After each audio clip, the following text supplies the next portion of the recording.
hold on tight. 'Cause you know tomorrow may not bring that same thing that you said last night. Woo! Every time I find a little peace of mind, I hold on tight. 'Cause tomorrow may not bring the very same thing. No, no, no. Said none of the right there. You that care all. Just for me, I'm so glad that you that care all. Just for me, I'm so glad that you that care all. For a sinner like me.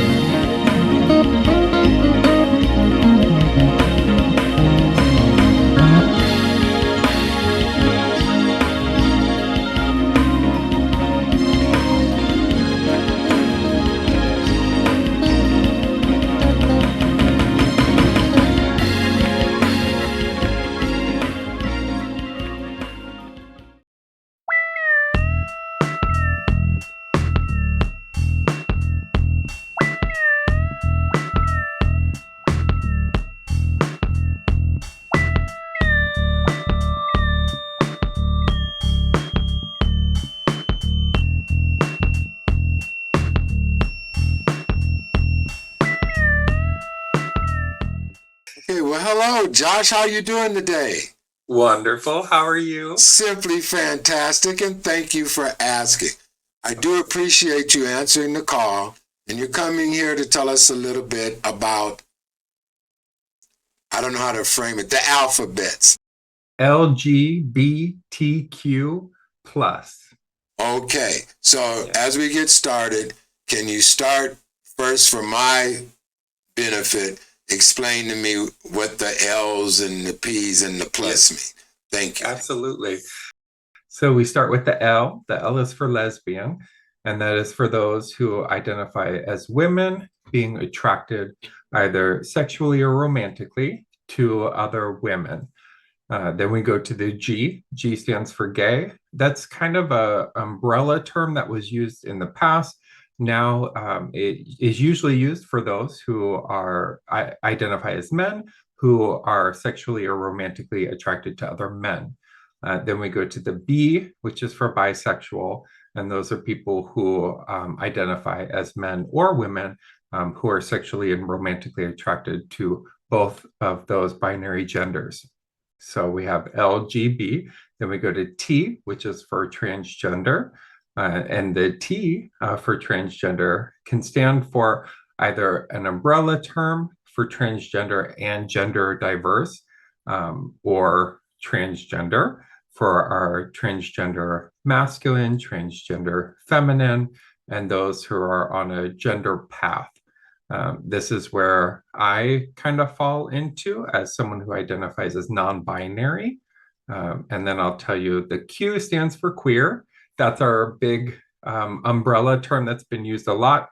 It used to be a more negative term. The community has taken it back in the past 10 years. And it's more a term that's used for queer or questioning, someone who might be new in their identity, but then also queer for those who are just really celebrating their identity. And then the plus is because our community being able to identify more in our authentic selves and really being able to express who we are now versus in the past, not really having a space to express our identities. Now that we are, people are really sharing how they identify. And so as we've talked about before, our LGBTQ alphabet has expanded. So we have the plus to really make space for other identities. The queer part sounds, it sounds like those are people that are just coming out, or I didn't quite get the difference between the queer part and the plus part. Yeah, so the plus are other identities that we have. So sometimes you'll see the wording will say LGBTQIA. You'll see. Really? Yeah. I have. It does, because it can either expand to some more identities already there, or you'll see the plus sign at the end, because we have other identities like two-spirit, there's intersex, there's asexual. There are many identities that are still out there within our own community, but then there are identities that don't have a name, that some people feel that that's where their authenticity lies. And so one of the biggest things that we talk about within the community is really just making sure there's space for everyone and their identity. And so we put that plus sign at the end because we know that we are not trying to limit someone to one specific identity. And I think that's where a lot of the discussion comes from, is really making sure that we're speaking out about how it's not binary, it's not male and female, and that's it.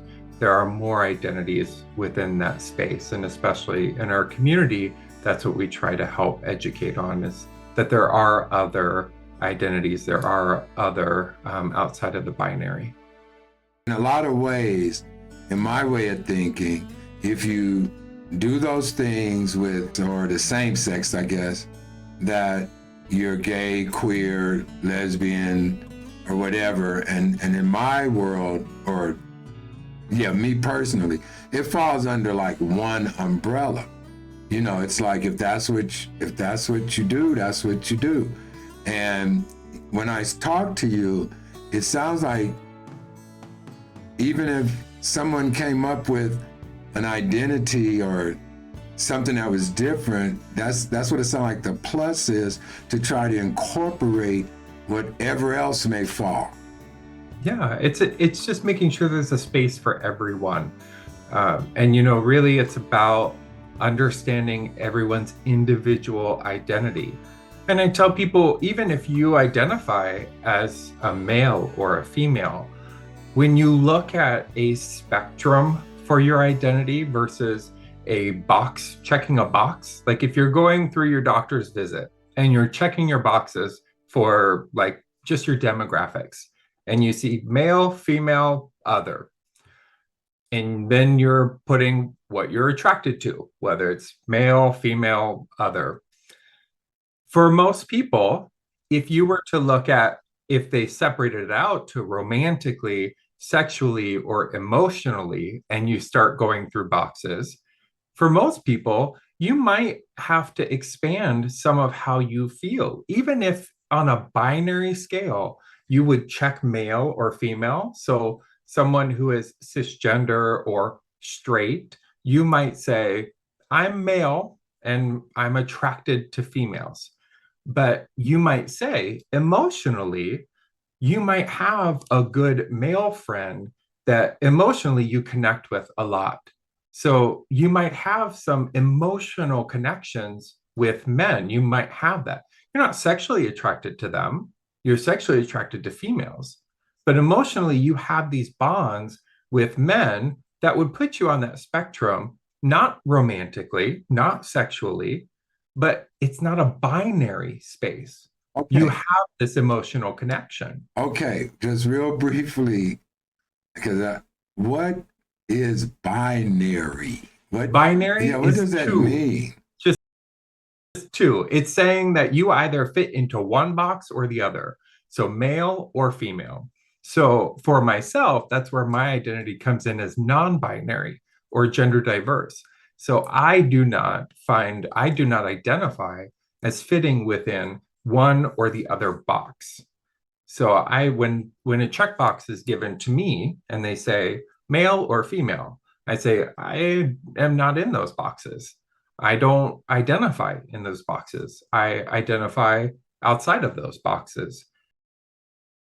So that's where we have like the spectrum of, I have identities of myself where I present more of feminine, of center, and in a non-binary state. So you might see me in things that you would consider to be more feminine clothing, but then the next day you might see me in something that you would consider to be more masculine clothing.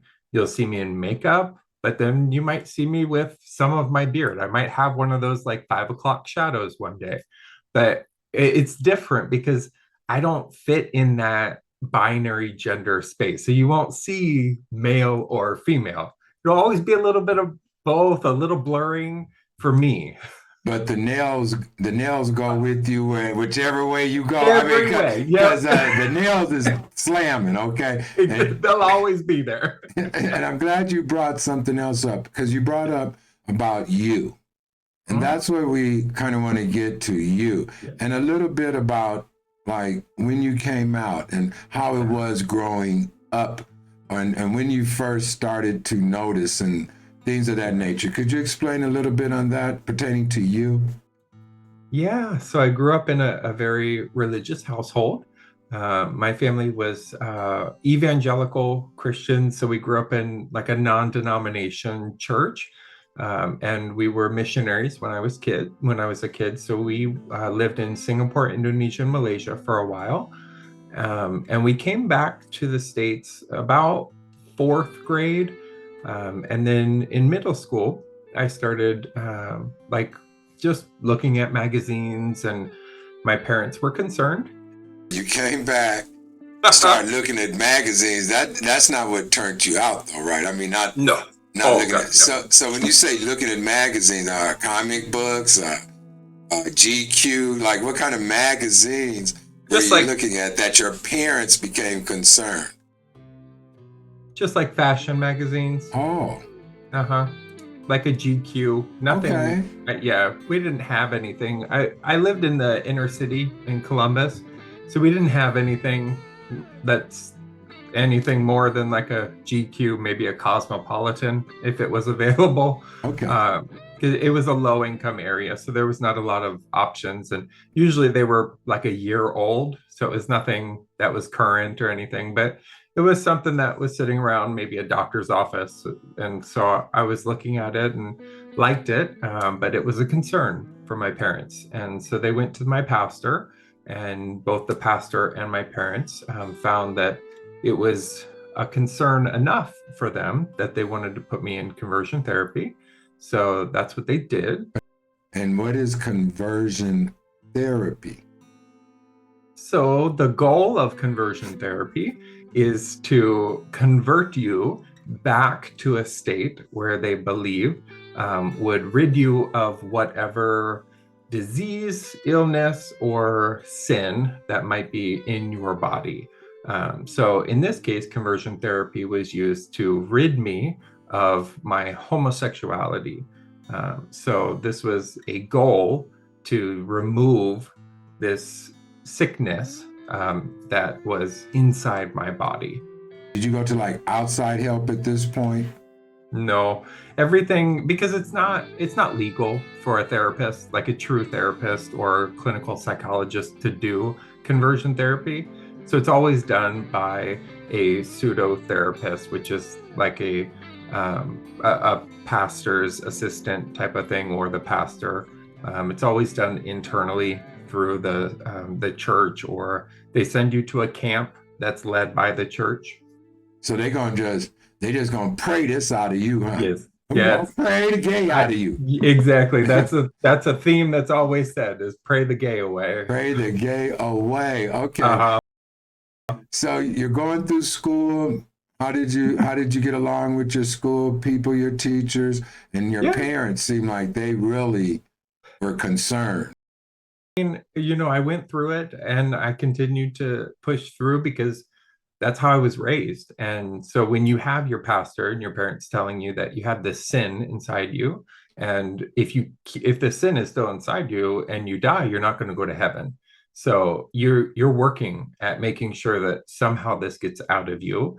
I had never done anything with anyone or felt like I had tried to or anything like that. So I'm like, well, whatever I need to do, I need to get this out of me if my parents and the pastor are concerned. So you started to even think that something was wrong with you. Is that fair to say? Yeah, if I have my pastor and my parents telling me something's wrong, then I need to fix it. How old were you about that time? This was sixth grade. So yeah, all the way through high school. And then I was only allowed to look at 3 universities, and all 3 of them were private Christian universities that would continue the conversion therapy. The illegal conversion therapy. Well, at those 3 schools, it was still. This is how we do it. Yeah, it's a tricky situation because it's not legal, but they have no legislation in those states that specifically state it's illegal. So they can do it as long as it's just kind of done under the radar, because they don't have legislation that says that it's illegal to do it. You went through school, and now I guess you're going into college. Yeah, and you went into conversion college. Yeah, and that's where the electric shock therapy started. We done jumped over schools from 6th grade all through. You kind of made it. You're even thinking something's wrong with you. You're going straight to hell because you have this sin. God don't love you. Yeah. And everybody else's sin, that's kind of okay. We can deal with that. But everyone else's. But your sin, we're going to have to magnify this. We're going to have to just pray this out of you because God does not forgive you.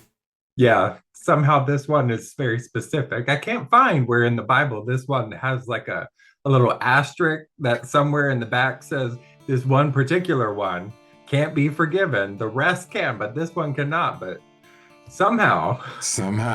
Okay. So we're in college and you're going to get into college and then electric shock? Yeah.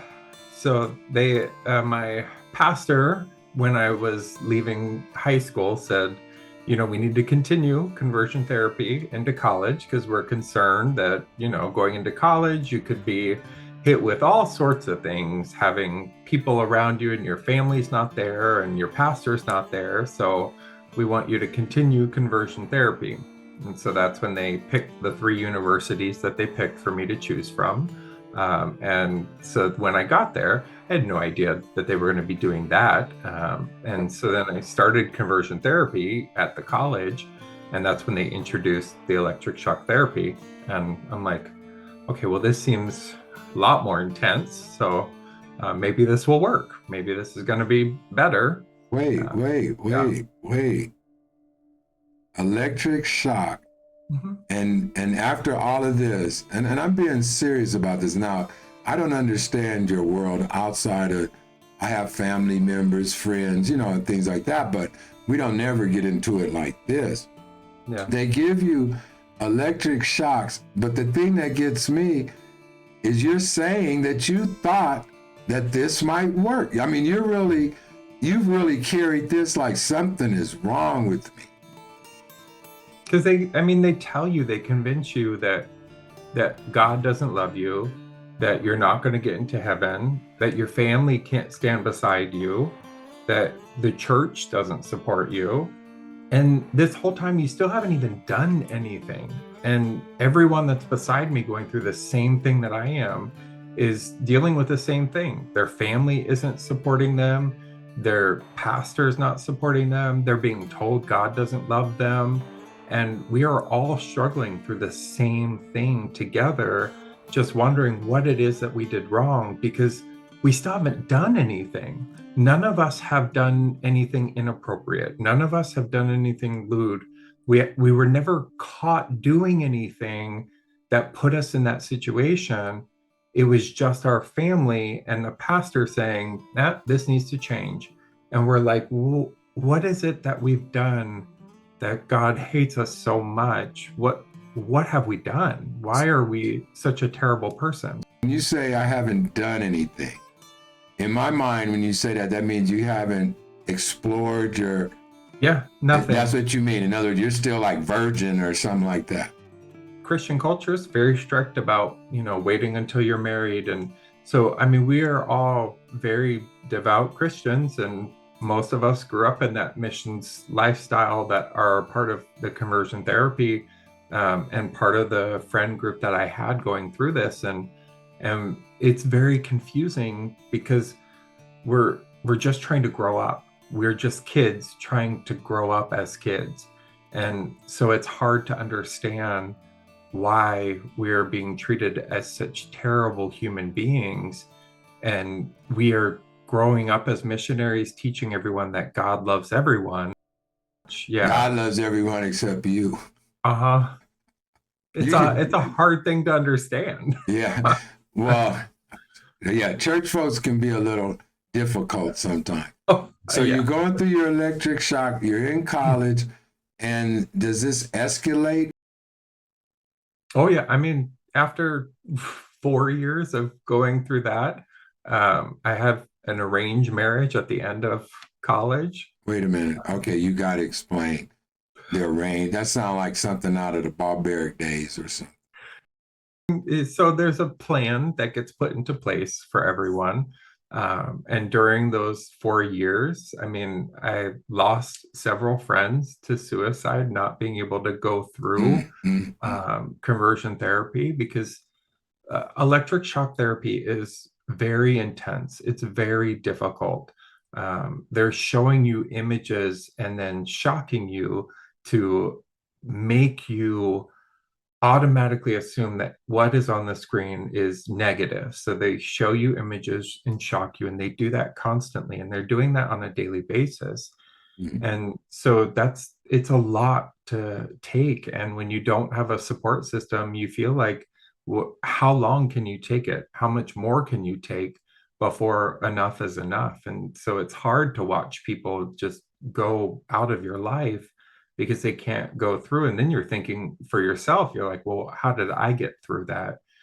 And then, I mean, you go through all that. And then after 4 years of college, then your counselor or therapist says, okay, well, to check off your last couple boxes to being a fully fledged heterosexual human being, you are now going to be paired with a woman, and then you need to have kids, and then you'll be good to go. So they find you a woman, Uh-huh. put you together. Yep.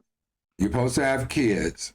And, Yep. and right before that, you were saying how you go through these 4 years, you've had friends that I guess started looking at themselves so negative. They felt like, why should I even live? There must be something so wrong with me. Or did this program, this conversion, just flip them out?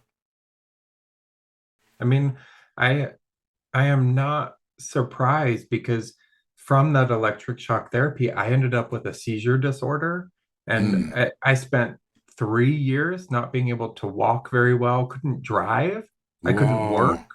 I was on 4 different anti-seizure medications. It was terrible.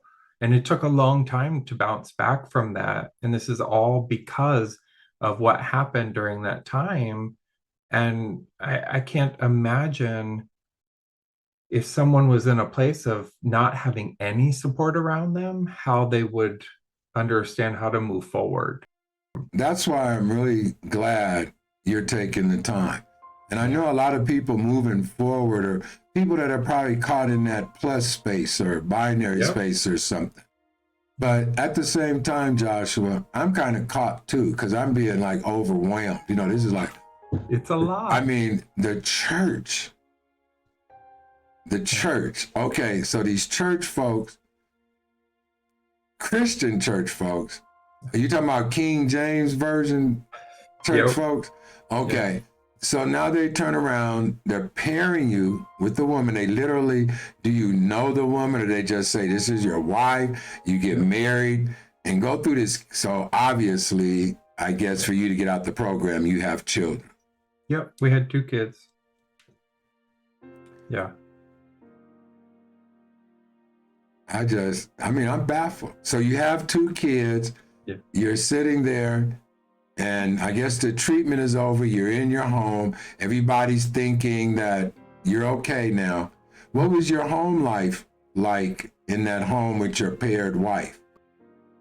It was like having just a friend.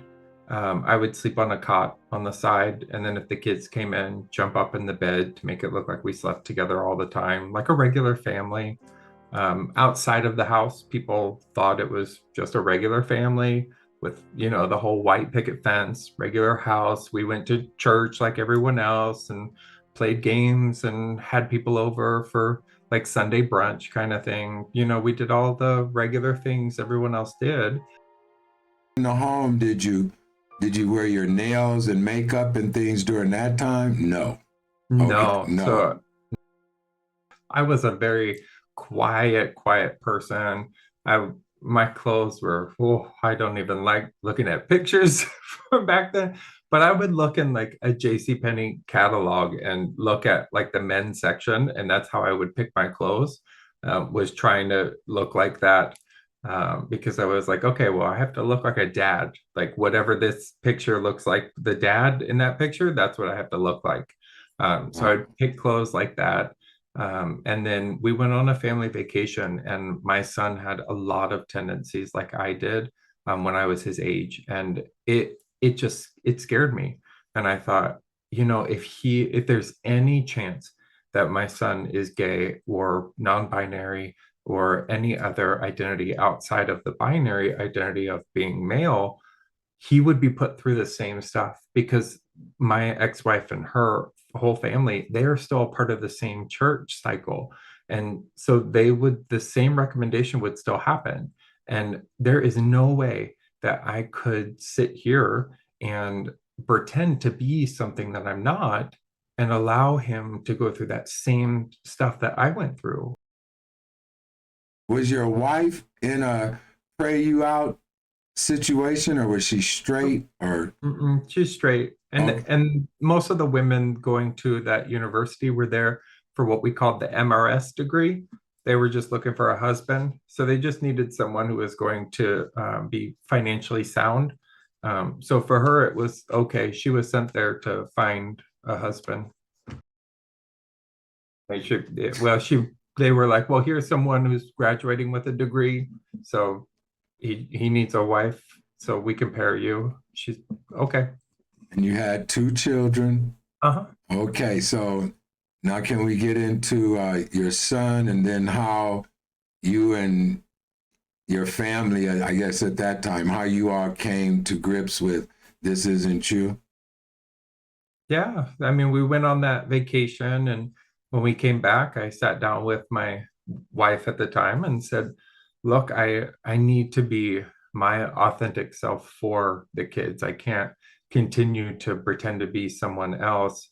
I said, I really feel like Joshua is the same as I was as a kid, and I need to make sure that he has the support and he can see what love looks like in all forms. And I can't, I could never ask him to go through what I went through. If there's any chance that he is gay, I can't ask him to do that. And if we stay the way that we are right now, he would be asked to do that by the pastor of the church that they go to. So I said, I need to be able to show him that. So you don't go to that church anymore? No, Oh, no, no. not that one. So you and your wife, you all go your separate Yeah. ways, and you didn't explode or disappear instantly or anything like that. How do you feel, seriously, religiously, and about God and your walk with the Lord? And are you still rooted with the Lord? Has this Yeah. discouraged you from the Lord? No, I would be very specific in saying that the things that have happened by people, not by the Lord. And I emphasize that I still have Romans 8:38 on my arm, and that's there very specifically because it says that nothing will separate us from the love of Christ, and it goes in detail with so many things that cannot separate us from the love of Christ. And I get that question all the time. Why do you still have that? And I said, because it's literally like an anthem. It clearly states that no matter how many people want to come up and say that who I am or how I identify is not within the eyes of the Lord, I have it on my arm that I will never be separated from the love of Christ. And the people who are coming up and telling me something different are people. They're not God.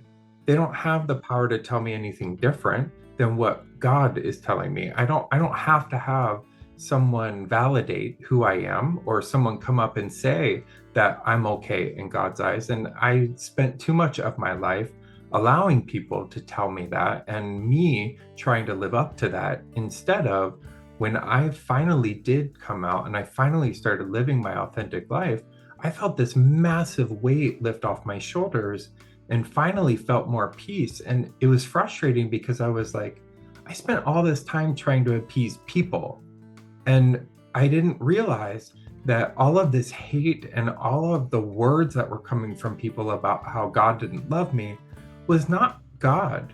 This was all people and how they felt and what they interpreted. It had nothing to do with God. And so Yeah. all the hate, all that torture, all the pain came from people. It was not God. And I like what you said. A lot of pain and things do come from people. Yeah. And a lot of people are misunderstood. Me as one. I misunderstood a lot of things. Got away from the marriage, and you and your wife separate. You have the children and everything. How did you go on with your life? What was in store for you after that? Oh, I found a wonderful man that I've been with now for 5 years, and he is so awesome and supportive. And now for the organization I work with Kaiser, I serve as the enterprise chair for our LGBTQ plus community. Amen. And I now get to lead an entire team that works with Trevor Project, which helps for anyone that is concerned or seeking support 24/7. And it's awesome to put this group of volunteers together that just answer phones and check chat messages and text messages that come in there for people who might be struggling or might be considering suicide or might be in an unsafe place and need a safe place to go. And it's so wonderful because it's hard when you've lost so many people, and now being able to help others so that they have that space when we didn't have resources like that we knew of when we were young, and now being able to provide that for others is so important. So I'm super happy. Before we wrap you up here, just questioning, what do you consider yourself? Oh, non-binary. Non-binary. Yeah. So that means when you say non-binary, that means you don't claim one or the other. Nope. You're just yeah. In the middle. But what I also heard is that you found a man. Uh-huh. So would that mean you're like gay? You can say gay, absolutely. But then gay are men that are attracted to men. Yes. And binary or non-binary, does that have anything to do with attraction, first of all? No. Okay. Then we can leave it alone because I'll get confused. It's complicated. I know. Yeah, it's a lot of letters, and y'all done threw the plus sign in there. I know. And you're about to start doing trigonometry. Yes. Josh, if there's something that you could leave with someone, and like I said, I know a couple of people, and I know some young people that I be around my church that are actually going through identity and things like that.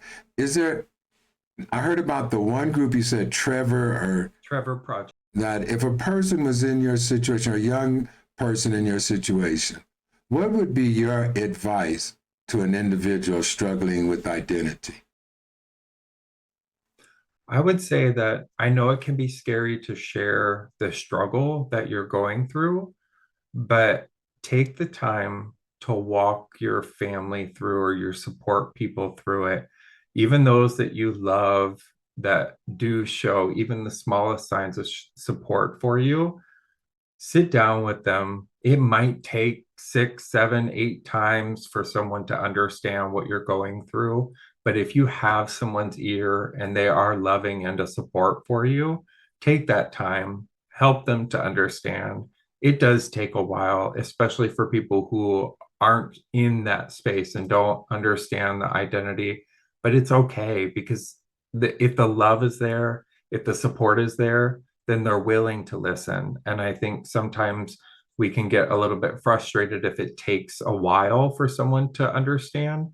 But I think just be patient, because if you have someone who is willing to support, that is a gold mine, and we don't get that very often. So it's really valuable.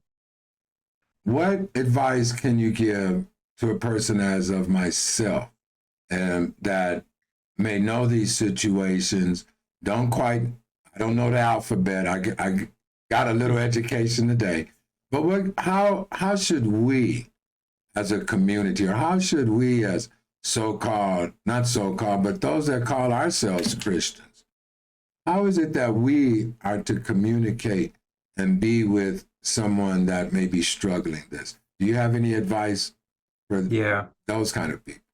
Just listen, let them speak, and let them just get out everything that they're trying to say before responding, and then research what they're saying before giving a response so that you know the information that you've been given.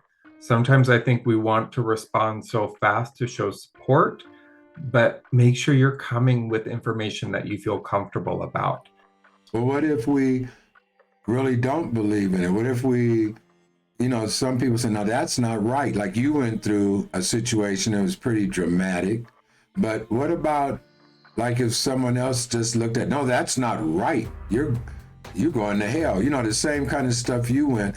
Can you talk to that kind of spirit coming out to people? Yeah, I would say just take a minute and step away. Just say that you need a moment. I understand it. It can be really hard. And this happened like with my grandma. She was in that same space and it was hard.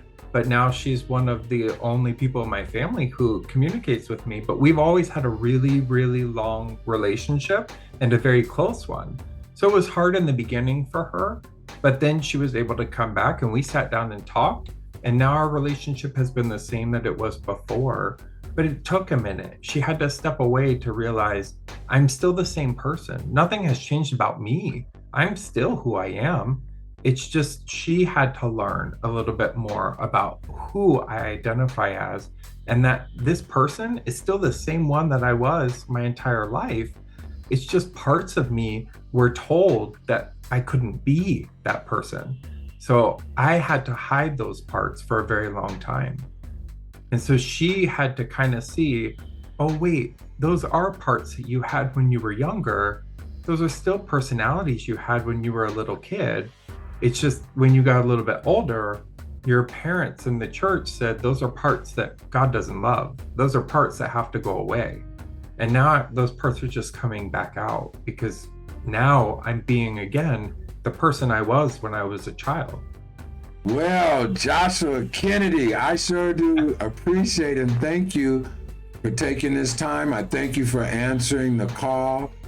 When I addressed a binary or someone that may be on the side, like many times I caught myself wanting to say, hey man, or hey dude, or hey bruh, like that. Is that offensive? It depends on the person. So like for me, it's not, because I use any pronouns. So you can use any terms. Oh, okay. And it's okay because I use any of them. So it depends on the person. Okay. Yeah. Well, thank you for your time, my brother. And you and you have a wonderful rest of your day. And I do truly thank you. Of course. Well, another episode of Where Were You? And we would like to thank our guests for this evening. Also want to thank New Me. New Me helps sponsor Where Were You? So go on and check it out. New Me /Arkway. Also, go on and hit that like. Go on and hit subscribe. Go on and hit that share. Go on and leave a comment. And if you find anyone that has a story, let me know. And hey, you bless someone today.